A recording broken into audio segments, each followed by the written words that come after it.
আপনারা দেখছেন ২১শে টেলিভিশন। বেশিরভাগ পণ্যই মান নিয়ন্ত্রণ প্রক্রিয়ায় আসছে না। খাদ্য ও খাদ্য বহির্ভূত মাত্র ১৮৪টি পণ্যের মান সনদ দিতে পারে বিএসটিআই।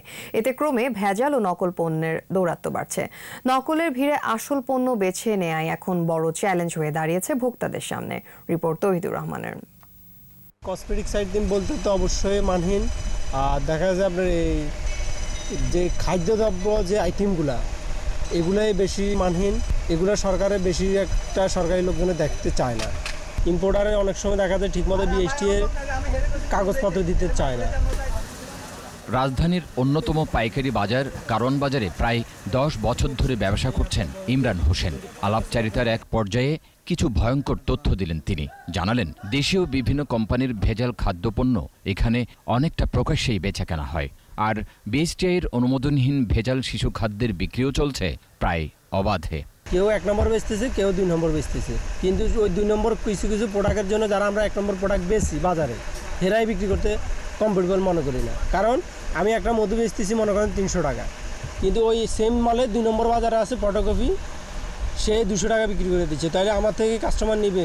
কসমেটিক্স পণ্য সহ নানা ভেজাল পণ্যে বাজার সয়লাভ, এমনটা বলছেন ভোক্তারাও।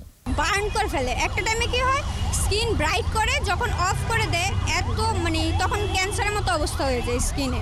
চিন্তা করতে হবে যে সব এজের মেয়েরা যাতে ব্যবহার করতে পারে একটা, হ্যাঁ। আর একটা হলো যেমন স্কিনের ব্যাপারটা, কারণ বাইরের স্কিন বাংলাদেশের স্কিন এক না। কর্তৃপক্ষ যদি ঠিকমতো মনে করেন দায়িত্ব পালন করতে, তাইলে তো মনে করেন যে খুবই ভালো হতো। তাহলে আমরা এরকম ভেজালের মধ্যে মনে করেন যে ভেজাল দ্রব্য তারপরে এগুলি নিয়ে এতটা ভোগান্তি হতো না।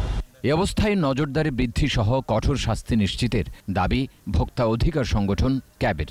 নির্ধারিত কয়েকটি পণ্যের মান সম্বন্ধে নিশ্চিত হতে গেলেও ভোক্তারা হতে পারলেও অন্যান্য পণ্যের ক্ষেত্রে তা হওয়া সম্ভব নয়। তাই বিএসটিআইয়ের কার্যক্রমকে আরও জোরদার এবং সম্প্রসারিত করা দরকার। ভেজাল ও নকল পণ্যের বিরুদ্ধে মাঝে মাঝে অভিযান পরিচালনা করে বিএসটিআই। কিছু জেল জরিমানাও হয়, কিন্তু নকলের দৌরাত্ম্য কমে না।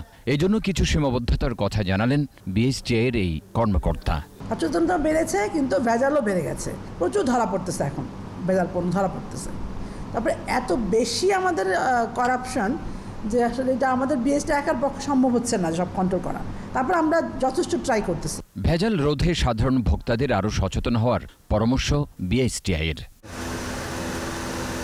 তৌহিদুর রহমান, ২১শে টেলিভিশন, ঢাকা।